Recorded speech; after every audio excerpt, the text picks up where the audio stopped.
Benjamin Netanyahu remains defiant. The Israeli Prime Minister is facing corruption charges, but says it's a witch hunt ahead of the election. Can he avoid prosecution? And what does it mean for his political career? This is Inside Story.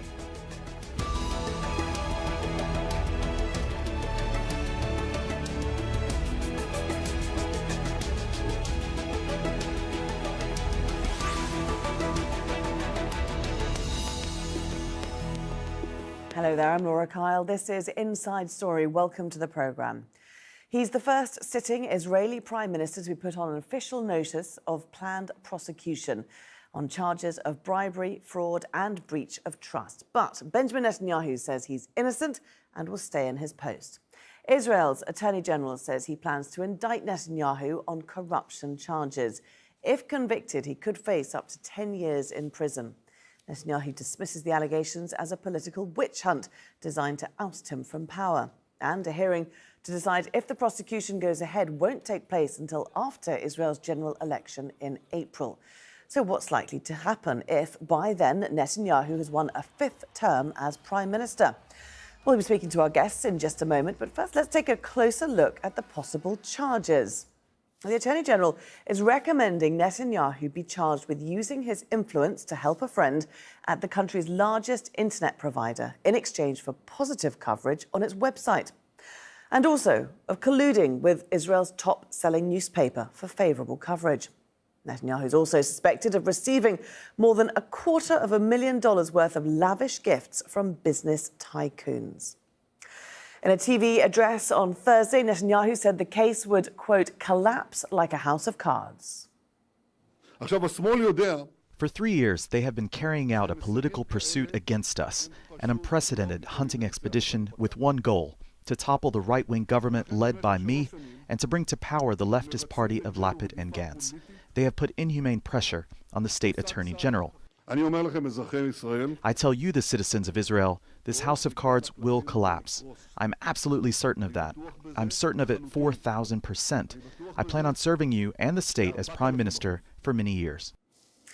Well, let's take a look at other high-ranking Israeli officials who've been indicted in the past. In 2011, Israel's former president, Moshe Katsav, was convicted of rape and sentenced to 7 years in prison. In 2015, former Prime Minister Ehud Olmert was jailed for 6 years for bribery, though that was later reduced to 18 months. And Arya Deri was convicted of taking bribes while serving as Interior Minister and given a 3-year jail sentence in the year 2000.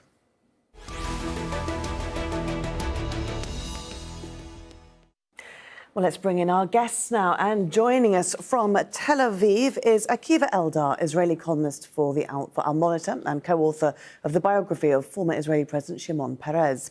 From Zagreb, Yossi Meckelberg, Professor in International Relations at Regent's University in London and Associate Fellow in the Middle East and North Africa Programme at Chatham House. And from West Jerusalem, Mitchell Barak, CEO of Kivun Global Research and a speechwriter for former Israeli Prime Minister Ariel Sharon and former Israeli President Shimon Peres. A very warm welcome to all of you. Mitchell, how much damage is this intent to indict by the Attorney General likely to cause Benjamin Netanyahu? Well, it really depends who you ask, because for the faithful of Netanyahu, this is going to embolden a lot of them to get out to the polls. The Prime Minister, this was not so much of a surprise. I mean, I think he would have liked to get off on 1 or 2 of those cases, but it's not so much. He's prepared everyone that this is going to happen. And what he's successfully done over the last few weeks is he's actually made this into a political issue, not a legal one. That the elections, they're trying to steal the elections even before the elections take place. They're trying to influence, and what, the left, they call the left, it can't do in the ballot box, they're trying to do with the legal, with legally bringing him down. And a lot of people believe that. So the people that, support Netanyahu, a lot of them are sticking with him and say it's a conspiracy, because a lot of those people are still convinced that the left of center labor type of leadership is running the country, even though Likud has been really running, in the government for the last 40 years. And I think what happens is up until now, for a lot of people, we knew that the emperor or the prime minister didn't have any clothes.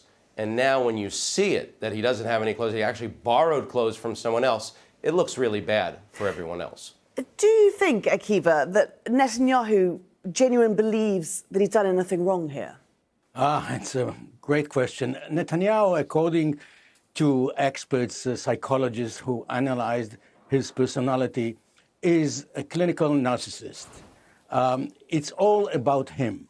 And I think that he convinced himself that he is the ultimate victim here, and it's the left after him. But I think that this can turn out to be a double-edged sword, because if it's about politics, there are people, even Likud voters, the average Likud voter my age, okay, who remembers Menachem Begin and is comparing Menachem Begin, who has built this party and was the first prime minister from the Likud, his claim to fame was that it was democracy über alles. It's democracy first and the rule of law. We remember his phrase. He said, there are judges in Jerusalem, and he respected the law. And people who remember him will compare Netanyahu to him and say, okay, if it's politics, we don't like this kind of politics. Do you think, Yossi, that the timing of the Attorney General's announcement has been fair? I mean, it does come before these elections, and to be fair to Netanyahu, you do get a presumption of innocence, don't you, until otherwise found guilty? Well, the presumption of innocence is there, but, you know, there is no wrong time to have justice. And it's not that the Attorney General decided to declare an early election. It was Netanyahu himself that brought it on himself by declaring early elections. But I think the choice now for the Israeli voters, it's either Netanyahu or democracy. There is no third option, because what we see in front of us, as the previous speakers are saying, this is someone that lacks any integrity. It's not only about the legal side of it. This is for court, and everyone is entitled to the presumption of innocence. But it's about standards of behavior in government. It's about, I think when we listen to his speech, to Netanyahu's speech from yesterday, it's almost worse than actually what he is accused of, because he tried to strip Israeli democracy of any substance by a vicious attack on democracy, on the media, on political opponents. So actually it exposes him in front of the voters for who he really is. But how much do the voters actually care about that, Mitchell? Well, I mean, a lot of them do. And like I said in the beginning, the ones that do weren't going to vote for him anyway. And the ones that don't, what a lot of voters focus on, and every election has really been run on this, is security and foreign policy. Mostly security, either security or peace, whatever side of the coin that is. But for the right of center voters, it's all about security. It's about the land of Israel. It's about the Jewish character of the state of Israel. So they're willing to overlook some of this. I mean, Israel is a Middle East democracy. It's a democracy in the Middle East where everyone votes. So a lot of them have the attitude, what's a little bakshish between some friends in a Middle East democracy? And they're willing to overlook that. Absolutely, because Netanyahu's message is that Israel needs him, that he is Mr. Security. Correct. Correct. Not only do they need him, but no one else can do the job. And he's successfully convinced many Israelis for a long period of time that he is the best guy for the job. And, you know, I will give him credit on this. There's not a lot of world leaders today that are very close with Trump, and there are not a lot of world leaders that are very close and have a good relationship with Putin. And he's probably the only one that has both of those things. So that is appealing, and that is attractive to Israeli voters who have a geopolitical sense of what's going on. And security is very much on their mind in the region, in Israel itself, and in the region. You mentioned Trump, and it's hard, isn't it, Akiva, not to draw parallels to Donald Trump, who is also coming under fire in D.C., but has a very strong support base that listens to Trump's message, which is similar to Netanyahu's, that he's the victim of some liberal conspiracy to get rid of him. Yeah, actually, they're even using the same language, the same phrases. Like Netanyahu said yesterday, about fake. It wasn't file 1,000. It was fake 1,000, fake 2,000. This is, the numbers that follow the investigation. But following your previous question, Laura, it's very important to say that it's not only the voters, because Netanyahu will have to form a coalition. And what happened yesterday, not only the allegations, not only the statement and the indictment, but his behavior, his conduct after that made Mr. Gantz, the blue and white party, that was a potential partner for a legitimate coalition, that a balanced coalition that could deal with the peace process and the other challenges, it forced Gantz to say, Netanyahu is not going to be my partner. Netanyahu is illegitimate.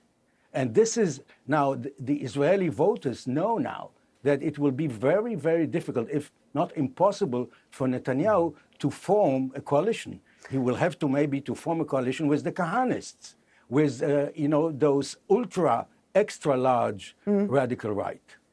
Let's just look at the centrist candidates, as you mentioned there, Akiva, Benny Gantz and also Yair Lapid. They've posed some sort of significant challenge, haven't they, Yossi, to Netanyahu in these upcoming elections. How threatened should he be by that? And I think those are crucial elections for Israel to make a real decision which direction the country is taking.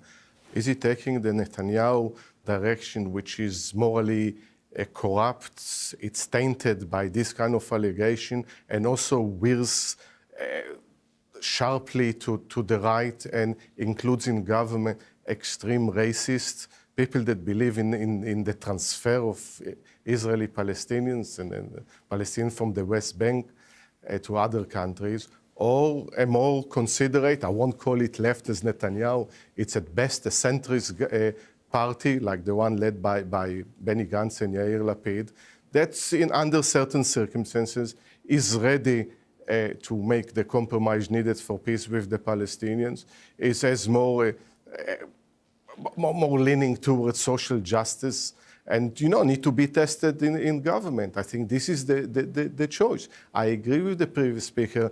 The Israeli voters are quite conservative in attitude, and they take the attitude that they rather have Netanyahu than they know that any untested commodity. But I think this is the time probably to reconsider. I think the idea that Netanyahu is replaceable, I think the graveyard of history is full of leaders that believe that irreplaceable, and history proved them wrong. OK, so Mitchell, who might be waiting in the wings to replace Netanyahu?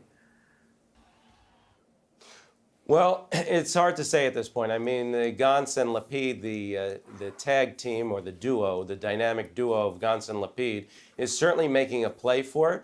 But, they are lacking experience in the area, meaning, Gantz has never really sat in a security cabinet other than when he was chief of staff. He never voted on these things. He doesn't have experience in government. Lapid has minimal experience in government. So, again, you can be elected president of the United States, and I'm not just talking about this one, but the previous one and ones before that don't have military experience and get it and are able to do a good job. For Israelis, you also have the Likud, meaning what may happen after the election is... Correct, there is Ya'alon. Well, that's the interesting thing also about that party. They're calling it a center party, but it's really like a center-left party dressed up as in wolf's clothing, meaning they've taken some Netanyahu's ex-lovers, if you will, meaning his former defense minister, his former communications czar, and his former cabinet secretary, and say, we are protecting the right, which is really a good way to go to the voter, because you want to be seen as left, but have the dressings of someone that's right and is going to protect security. But I think that the real question is not going to be, believe it or not, it's who people vote for in the election, but what happens after April 10th. Because as Akiva said, if Netanyahu, there's a moral problem right now. Everyone has come behind him and said they're not going to sit with Gantz and Lapid, and they stand behind him, okay? After April 10th, it could be that he is not able to form a coalition. And whereas Gantz and Lapid are trying to break away those right-wing voters now, they'll break a few away. What they need to do is break one of the parties away afterwards, and they'll go for either Kahlon's party or one of the ultra-Orthodox parties. and then they may be able to form something, or the Likud throws out Netanyahu and says, listen, not throws him out, but says, we're not going to go sink on this ship with you. We need to put someone else in and either join the government or have elections within our party. That was going to be my next question. The Likud party, I mean, they've been rattled enough so far, haven't they, to try to block the Attorney General from announcing his decision. How much longer are they going to be willing to stick behind Netanyahu? Akiva? Well, actually, we're looking for the toddler that will be willing to say, or will have the courage to say that the king is naked, that King Netanyahu is naked, that he is tainted with bribery. And, you know, the Attorney General is anything but left. You know, he was appointed by Netanyahu, as well as the former chief of police was appointed. And they are a bunch of, I could say, points who are playing according to the directions that are coming from the king and from the queen. And there is, you know, but what you need one, perhaps it can be Gideon Sa'ar, that will step forward and will say, well, Netanyahu is becoming, he was an asset for many years, and now Netanyahu is a liability for the Likud, and we have others, and they may go for primaries. And the other thing is that, you know, the president has to appoint the next member of Knesset who will meet the challenge of forming a government. And perhaps the president will say that, you know, his hand is shaking before he will shake Netanyahu's hand and will say, this man needs to form an Israeli government. I am not going to be part of this. Yossi, should Netanyahu step down now? Well, I think if he has any source of integrity, any left in him, if there is any, yes, he should step down because these are serious allegations. He just needs to follow the advice he gave previous Israeli Prime Minister Ehud Olmert when he was in similar situation, that he called him, you can't stay in power, you can't run such a complex country while there are serious allegations of corruption against you. So he just should follow his own advice. And I agree with Akiva, Netanyahu becomes a liability. The quicker the Likud party would realize that he is a liability for them, and they start looking for the day after Netanyahu and understand, yes, he delivered the goods for them for more than a decade now. It's time for him to go, and also for the country to move on, because as long it looks like outside the country is a complete farce if Netanyahu keeps his position. Yeah, Mitchell, because I mean, surely people will be looking at him saying, well, even if you win... Oh, yes, go ahead, Akiva. I just wanted to jump in and say that right now, anything that he will do, if, for instance, he will open another attack on Gaza, nobody will believe, I mean, nobody, of course, his followers, but decent people will ask themselves, is he doing it because this is what is the interest of Israel right now? Or it's his interest to distract the attention of the public opinion from his own problems? Yes, we come back to that central question, don't we? I mean, how strong is his following? Can he retain the numbers to get back into power in April? So he has the full support of his party right now. The thing is because it's a parliamentary system, he only really needs about 25% of the vote. And it's the other parties that are going to fall in line, meaning it's the right of center parties and it's the religious parties. It's the bloc. And that's what this whole thing is. And that's all the messaging that's going on right now is every time he mentions the name Gantz, Lapid, it's left. And then he'll tack on the Arabs. They're going to use the Arabs, which is really sort of a racist comment because there's a 1.2 million Arab citizens in Israel. And if you're saying they can't be part of the government, that's really not the right thing to say in a democracy. And he's been saying that. So he's scaring the people that might consider going to Gantz and Lapid by saying the only way they're getting in is with those Israeli Arabs. And we know those Israeli Arabs, they don't have our best of interests at heart. So again, there's a reason he passed the nation-state law a few months ago. It's successful, very successful among most Israelis, but specifically among the Likud voters and everyone on the right. And he's going to play on those themes up to the election, and all he wants is the block right now. So, Yossi, the extent that people are then going to buy into that and overlook the fact that this case is going to be hanging over him if he wins this election. It's going to be hanging over for the best part of this year. We don't know when the indictment, if it actually happens, will take place. But it's going to be there. It's going to be a distraction for him. And he's got an awful lot of other issues to deal with. No doubt we'll see in the next 40 days Netanyahu at his worst, inciting against minority, inciting against the media, what he calls the left. But I think this is the time for the centrists and the center-left to unite and to send a very clear message that they won't tolerate it. It's also for the legal system that won't tolerate incitement against minorities, against political opponents. And maybe it's time, when this debate is going on, to say, yes, the representative of the Arab minorities in Israel are legitimate partners in a future government. They are not aliens. They are not against the country. They are part of the country. They are equal citizens. And maybe there is a chance here. Not that I believe much that is going to happen, but maybe there is a chance here to start changing the discourse of incitement into something more constructive. I think that's what the country needs at the moment. You know, some may view this in the context of the Palestinian issue, people who sort of take a step back. And Akiva, they would perhaps be asking a legitimate question, which is why would a prime minister be indicted for accepting bribes and drinking lots of pink champagne, but not, on the other hand, killing hundreds of Palestinian protesters? It's a brilliant question, Laura. First of all, I would like to say that hopefully, you know, what's happening now with the incitement will be a real wake-up call for the Jewish minority, as you know, unprecedented was the statement coming from AIPAC. And I'm very curious to see how many standing ovations he is going to get there when he will be one of the keynote speakers 2 weeks before the elections in the Apex convention in April. But I'm afraid that the great damage that Netanyahu is doing is removing the most crucial issue, the Israeli-Palestinian conflict, the occupation, these settlements, the breach of international law, and this has been removed from the discourse, and we are going to pay for it.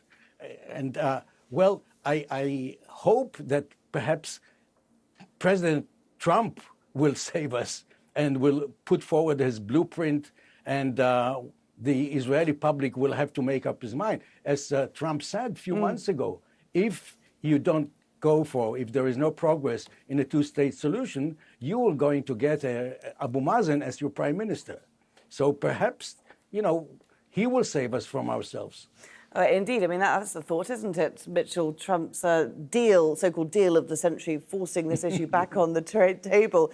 To what extent do you think this is all a distraction for Israel? The deal, I mean, you know, they're going to use it. Netanyahu will again use it because he successfully campaigned the last time as being the one who said, I can counter Obama, because they're going to put pressure on Israel now. So he's going to say the same thing. What I would like to go back to is something that Yossi said is, you know, we did polls among Israeli Arab citizens for the Konrad Adenauer Foundation a year and a half ago. And we asked them specifically, what conditions would you go into the government? We presented the results at Tel Aviv University with member of Knesset Ayman Odeh there, and he was very encouraged because a third of Israeli Arabs said, under the right conditions, Israeli Arab parties should go in the government, and another 10% said, you know, we don't want to go in, but we could support it from the outside. So that's a considerable amount of people that are ready to participate. So I think that, you know, if we're talking about a Middle East democracy, democracy means everyone, not only everyone is equal, everyone can and should partake and has a responsibility to partake, and that includes being in government. And if you're going to disenfranchise people, before, that's a problem. It's been a really interesting discussion. We do have to finish it there. It's going to be certainly a very interesting election to keep an eye on as well. Thank you very much to all of our guests today, Akiva Elder, Yossi Mechelberg and Mitchell Barak. Thank you. And thank you too for watching. You can see the programme again anytime by visiting our website. That's aljazeera.com. And for further discussion, do go to our Facebook page. That's facebook.com/AJ Inside Story. You can also join the conversation on Twitter. Our handle is @AJ Inside Story. From me, Laura Kyle, and the whole team here, it's bye for now.